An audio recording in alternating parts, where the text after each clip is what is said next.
Bonjour à tous, et voici une vidéo sur le /execute. Cette commande est, selon moi, la commande la plus utile de Minecraft. Pour l'utiliser, écrivez /execute, puis vous avez le choix entre beaucoup de possibilités. L'ordre dans lequel je vais vous présenter les arguments n'est qu'un choix aléatoire. Vous pouvez mettre vos arguments dans l'ordre que vous le souhaitez. Tout d'abord, vous pouvez mettre as qui, suivi d'un sélecteur ou d'un pseudo, va exécuter la commande à la place de cette entité. Vous pouvez aussi mettre at qui va cette fois-ci exécuter la commande à l'endroit où est située l'entité sélectionnée, juste après, grâce à un sélecteur ou à un pseudo mis juste après. Il y a aussi in qui, suivi du nom d'une dimension, va exécuter la commande dans cette dimension. Vous pouvez aussi mettre align qui, suivi de x, y, z, xy, xz, yz ou xyz va permettre d'aligner la commande sur l'axe ou les axes mis avant. Il y a aussi positioned qui, suivi de coordonnées ou de as, puis d'un sélecteur ou d'un pseudo, va exécuter la commande à la position choisie ou sur l'entité choisie. Vous pouvez aussi mettre facing qui, suivi de coordonnées, va orienter l'entité exécutant la commande vers cette position, ou de entity, puis d'un sélecteur ou d'un pseudo. Après avoir mis cela, il faut mettre as pour orienter l'entité exécutant la commande vers les yeux, ou fit pour l'orienter vers les pieds de l'entité mise avant. Il y a aussi rotated qui, suivi de coordonnées de regard ou de as, puis d'un sélecteur ou d'un pseudo, va prendre en compte pour les commandes suivantes l'orientation donnée ou de l'entité choisie. Vous pouvez aussi mettre unshored qui, suivi de fit, va exécuter la commande au niveau des pieds, ou suivi de as, va exécuter la commande au niveau des yeux. Il y a aussi if qui, suivi de block, va arrêter l'exécution de la commande s'il n'y a pas, à la position mis juste après, le bloc mis juste après. À la place de bloc, on peut mettre blocks qui, suivi des coordonnées d'un coin de la structure, puis des coordonnées du coin opposé, comme pour le /clone, qui est suivi des coordonnées les plus petites, donc nord-ouest, de la deuxième zone, va arrêter l'exécution de la commande si la première zone n'est pas exactement comme la seconde zone.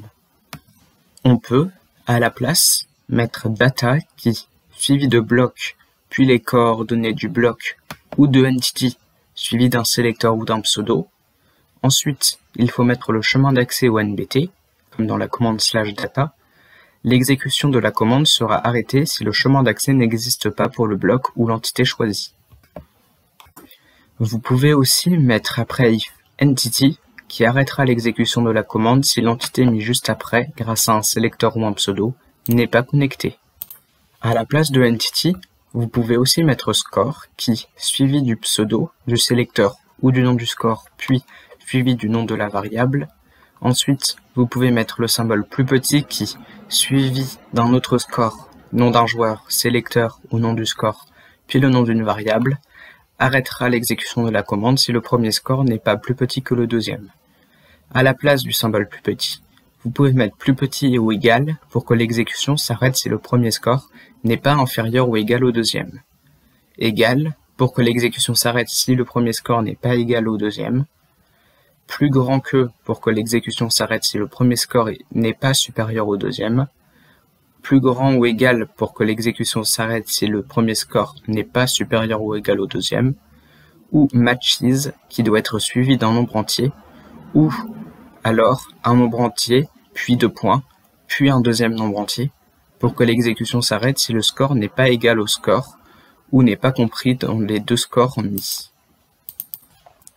Vous pouvez aussi mettre predicate qui va arrêter l'exécution si le prédicat mis après n'est pas validé. À la place de if, vous pouvez mettre unless qui fonctionne comme if, sauf que l'exécution de la commande sera arrêtée si la condition est vraie, s'il y a un bloc, s'il y a une entité, etc. À la place de unless, vous pouvez mettre store qui, suivi de result, va stocker le résultat de la commande finale, ou à la place de result, on peut mettre success qui va stocker le nombre de succès de la commande finale. Ensuite, vous pouvez mettre bloc qui, suivi des coordonnées du bloc choisi, ou entity qui est suivi d'un sélecteur ou d'un pseudo, puis vous devez mettre le chemin d'accès au NBT que vous souhaitez modifier.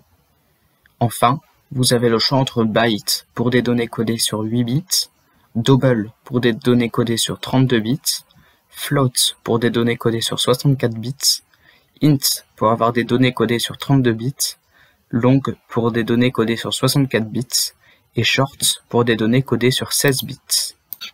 À la place de mettre bloc, vous pouvez mettre busbar qui est suivi de l'identifiant de la barre de bus que vous souhaitez modifier.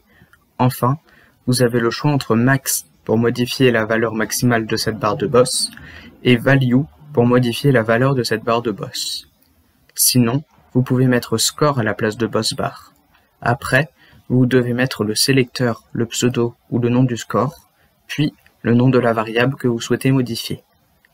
À la fin de la commande execute, il faut écrire run, puis une autre commande. Les exemples seront dans la prochaine vidéo pour éviter que cette vidéo ne dure trop longtemps. N'hésitez pas à regarder une nouvelle fois la vidéo pour mieux la comprendre, et même une fois encore, une fois encore, une fois encore.